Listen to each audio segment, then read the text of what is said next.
Presiden Joko Widodo ini melakukan groundbreaking 6 infrastruktur di Ibu Kota Nusantara, Kalimantan Timur. Hingga saat ini total investasi yang masuk ke IKN mencapai 45 triliun rupiah. Presiden menjelaskan nilai investasi untuk groundbreaking di tahap kedua mencapai 12 triliun rupiah untuk total 9 infrastruktur. Menyusul akan ada 10 triliun rupiah pada bulan Desember mendatang. Presiden mengklaim semakin banyak investor yang menanamkan modal ke IKN. Pemerintah berusaha mengerem aliran investor asing dan menggerakkan investor dalam negeri. Investor berharap juga pengerjaan pembangunan IKN bisa segera diselesaikan. Ini memang rem dulu, saya sampaikan kepada Kepala Otorita, rem untuk yang dari luar. Berikan kesempatan, kalau bisa juga dijoinkan dengan yang dari dalam. Sehingga zona-zona yang sudah kita rencanakan nanti semuanya akan terisi. Tapi biasanya kalau yang dari luar, misalnya dari Uni Emirat Arab, mintanya langsung satu blok. Ini satu blok untuk financial center kami yang garap total. Terus nanti yang di dalam negeri mau dapat apa. Dan kita harapkan ini akan memberikan gelombang yang lain yang tadi juga Bapak Kepala Otoritas sudah menyampaikan bulan Desember saya diperintah untuk ke sini lagi karena akan ada groundbreaking berapa Pak? Kira-kira 8-9 lagi yang baru akan memulai dan kita berharap ini akan terus meramaikan ibu kota Nusantara kita.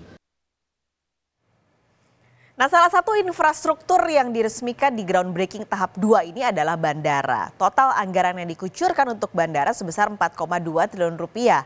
Selain bandara, Presiden juga meletakkan batu pertama untuk rumah sakit, sekolah hingga gedung bisnis. Berikut liputan jurnalis Kompas TV Alfania Rizky dan juru kamera Gahniar dari Ibu Kota Nusantara. Saudara Kompas TV, saat ini saya berada di lokasi Bandara VVIP Ibu Kota Nusantara yang berada di kawasan Kalimantan Timur. Di belakang saya, Presiden Joko Widodo sedang meninjau kesiapan dan juga meletakkan batu pertama atas pembangunan dari Bandar Udara Ibu Kota Nusantara ini. Rencananya Bandara Udara ini akan efektif beroperasi pada Desember 2024.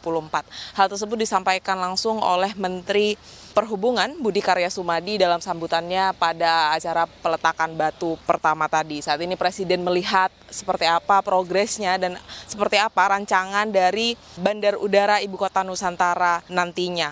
Tidak hanya bandar udara ibu kota ini saja, tetapi ada beberapa fasilitas lain yang juga akan segera di groundbreaking oleh Presiden. Beberapa diantaranya ada beberapa sekolah, baik itu SDN 020, kemudian ada Jakarta International School, kemudian ada gedung rumah sakit dari Rumah Sakit Mayapada, Pakuwon, dan tidak hanya hari ini saja, esok hari Presiden juga akan meletakkan batu pertama di beberapa fasilitas dan infrastruktur negara, baik itu gedung Bank Indonesia, kemudian gedung BPJS Ketenagakerjaan, dan juga PLTS. Beberapa fasilitas ini tentu saja menjadi prioritas bagi pemerintah untuk segera menyelesaikan pembangunannya karena targetnya bahwa Ibu Kota Nusantara ini akan segera bisa digunakan pada Agustus tahun 2024 mendatang. Di belakang saya juga Anda bisa lihat di sini ada progres pembangunan dari Bandar Udara VVIP di Ibu Kota Nusantara baru.